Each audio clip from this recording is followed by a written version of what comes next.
Big man in a suit of armor. Take that off, what are you? Genius, billionaire, playboy, philanthropist. You're a laboratory experiment, Rogers. Everything special about you came out of a bottle.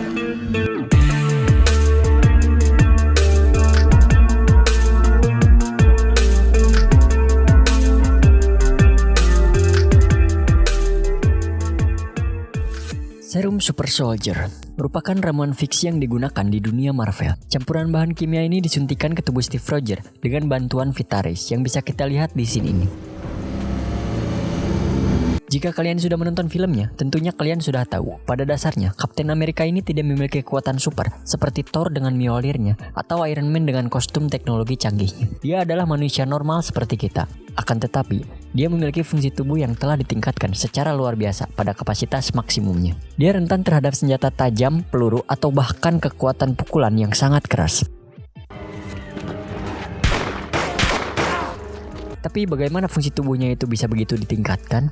Rahasianya adalah Serum Super Soldier. Apa itu Serum Super Soldier? What's inside the Super Soldier Serum? I don't know. This means we understand the genes that increase muscle mass. We know about the genes that increase oxygen carrying load within your blood. We have a lot of genome editing tools, things like zinc finger nucleases, Cas9 CRISPR systems, let's say related to making your muscle really, really large, or making you very strategically minded, or making you incredibly fast, increasing your stamina. Serum Super Soldier pada dasarnya adalah kombinasi homogen dari bahan kimia tertentu dalam bentuk cairan. Setelah disuntikan ke tubuh manusia melalui serangkaian proses yang melibatkan konsumsi dan injeksi, tubuh akan mengubah dirinya baik secara mental maupun fisik untuk beroperasi pada puncak kinerja manusia atau bahkan mungkin lebih dari itu. Serum Super Soldier ini tentunya memiliki potensi untuk secara eksponensial meningkatkan kekuatan mental dan fisik manusia, tetapi membutuhkan sistem yang super canggih untuk menstabilkannya di dalam tubuh manusia dengan kecepatan perkembangan yang dipercepat. Setelah diberi serum, Kapten Amerika dimasukkan ke dalam ruang logam dan dibombardir dengan sinar khusus yang disebut dengan Vita Rays. Sinar ini dapat mempercepat efek serum dan menstabilkannya di dalam tubuh. Dan boom! Kapten Amerika berubah menjadi manusia super. Lalu bagaimana dengan Red Skull? Bukankah dia menyuntikkan serum yang sama pada tubuhnya? Tapi mengapa dia tidak berubah sempurna seperti Kapten Amerika? Red Skull menyuntikkan serumnya sendiri. Itu berhasil, tetapi juga meningkatkan bakteri yang tumbuh sedemikian rupa sehingga menghancurkan kulit di wajahnya atau bahkan mungkin ke seluruh tubuhnya. Jadi tubuhnya terus-menerus berperang melawan mikroba super dan itu mengacaukan wajahnya. Sedangkan Kapten Amerika melalui serangkaian prosedur yang juga telah menyuntikkan penetralisir bakteri untuk membuat pertumbuhan serumnya berkembang dengan sempurna.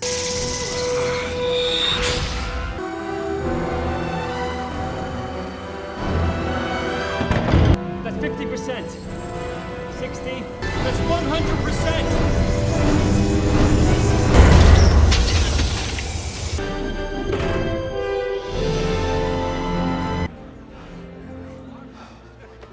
Lalu apakah mungkin untuk mereplikasi mekanisme seperti itu di dunia kita? Mari kita bahas. Sampai sekarang, belum ada satupun yang menemukan cara untuk membuat serum Super Soldier. Tetapi melihat efek yang dihasilkan pada pikiran dan tubuh Steve Rogers, para ilmuwan telah mengidentifikasi sejumlah gen yang dapat dimanfaatkan untuk menciptakan hasil seperti itu. Pada manusia biasa, gen tertentu yaitu myostatin adalah gen yang terlibat dalam peningkatan kapasitas pembawa oksigen darah atau peningkatan massa otot. Itu dapat diaktifkan secara hyper menggunakan teknik tertentu. Jadi kita sudah memiliki teknik yang bisa mengubah kode genetik dan merubahnya menjadi manusia super. Hanya satu yang kita butuhkan, yaitu Vita Ray. Vita Ray yang ada di dunia nyata yang secara ilmiah dan praktis dan masuk akal, sehingga dapat menstabilkan perubahan genetik semacam itu di dalam tubuh manusia normal. Namun tentunya tes semacam itu belum pernah dilakukan pada manusia di kehidupan nyata. Kompleksitas biologis dan pertimbangan etis masih harus dikerjakan untuk menarik prestasi ini keluar dari dunia Marvel, sehingga kita bisa menerapkannya di dalam kehidupan nyata.